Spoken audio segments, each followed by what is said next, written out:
हम बात करते हैं डॉक्टर विवेक कुमार से और जानते हैं कि आखिर उनके साथ क्या हुआ। मैंने जब पहली बार एमसीडी में ज्वाइन किया, साउथ एमसीडी में, तो मुझे पहले दिन ही भेदभाव का सामना करना पड़ा।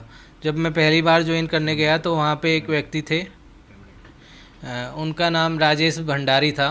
तो जब मैं पहली बार गया ज्वाइन करने तो उनका फर्स्ट क्वेश्चन जो मुझसे था, सबसे very first question, he asked me that from which category you belong.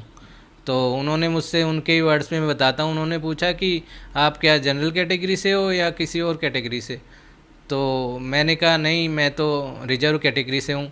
तो उनका बोलना था कि तुम ही लोग चले आते हो यहाँ पे, हमारे लोग तो आ ही नहीं पा रहे हैं, और तुम लोगों को तो गांव में भैंस बकरी चराना चाहिए या किसी के घरों में काम करना चाहिए। यहाँ पे तुम्हारी जगह नहीं है इस जगह पे, और यहाँ पे तुम लोग आ भी जाते हो तो भी हम तुम्हें रहने नहीं देंगे यहाँ पे।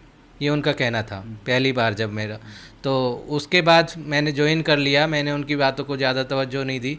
लेकिन धीरे धीरे फिर उनसे कई और लोग भी वहाँ पे परेशान थे, उनके साथ भी वो इस तरह का व्यवहार करते थे। तो उन्होंने फिर मुझसे कई बार बहुत ही गंदे तरीके से, जाति सूचक तरीके से बोला।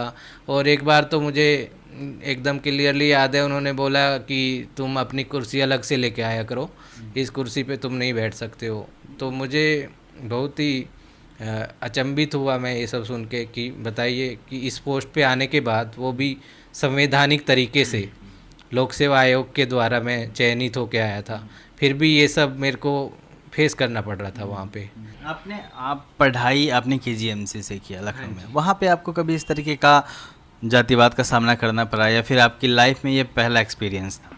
वहाँ पे भी होता था, लेकिन वहाँ फिर भी थोड़ा कार्रवाई हो जाती थी, वहाँ पे लोग सुनवाई भी करते थे। उतना उस तरह का व्यवहार वहाँ पे नहीं